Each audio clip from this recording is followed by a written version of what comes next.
Hi, panel. Liberal Party staffers are complaining of sexual harassment.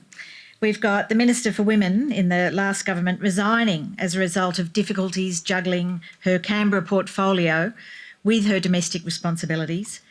In the current House of Representatives, there are 11 of 44 Liberal MPs are women. Are Liberal women in Parliament expected to toe the party line? That is to say that there's nothing to see here, just as Adam Goodes was expected, as an Aboriginal football legend and Australian of the Year, to keep quiet about the prejudice that he faced. Jason. Absolutely not. There are a couple of things you missed out there. For example, we have a record number of women in Cabinet now.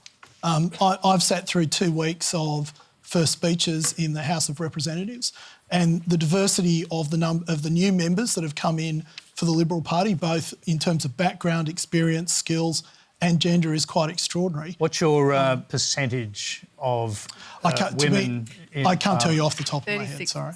36% apparently. Okay. So, thank you, Cassandra. It's about... I don't think it is.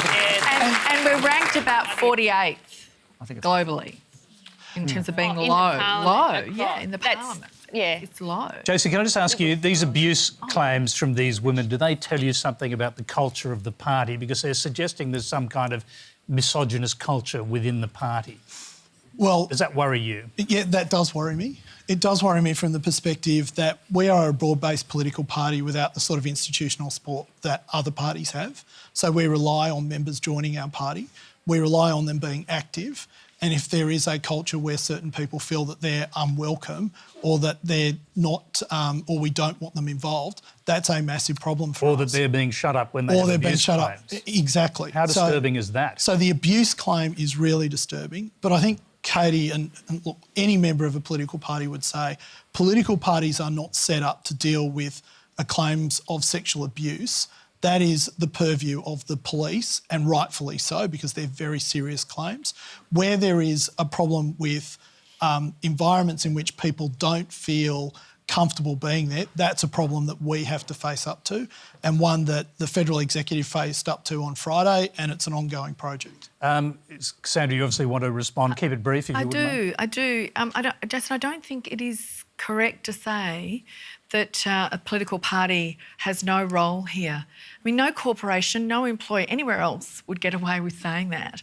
In fact, the codes of conduct, the expectations around the responsibility of an employer to ensure that if there is an allegation of this kind of conduct, that the employer does all things reasonably within their power to ensure that that person is supported, that they feel able to bring forth that complaint, for you to take action to investigate it, including to support them to go to the police if they choose to do that. This is an environment in where it's very difficult for a person to pursue that on their own. For no other employer, and when they do, if you pursue it legally, you get in big trouble to just go, oh, not our job, you go off and tell the police about it. The employer has a responsibility to support that person right through the process. OK, Tony, I'm sorry.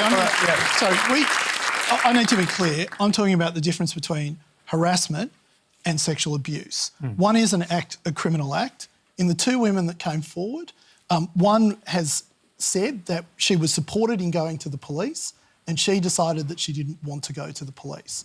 I don't know what more you believe the Liberal Party could have done in that particular instance, but we have a Should you root out a culture of harassment and make sure that the people who are doing it are not members anymore? Where there is harassment of anyone, on any basis, they will, let me be very clear, root it out and expelled from the Liberal Party. So what do you think about the notion that someone went to one of these women and said, how would you feel if this person was put up for pre-selection? I'm absolutely appalled that the person who did this to you. That is absolutely appalling. And I honestly, if that hadn't been put on the record, I would tell you there's no way that would have happened. So are the people responsible, have they been rooted out? Well, in that particular instance, there are ongoing inquiries, and I believe if that person is discovered and the person making that allegation is willing to identify that person, yes, they will be rooted out.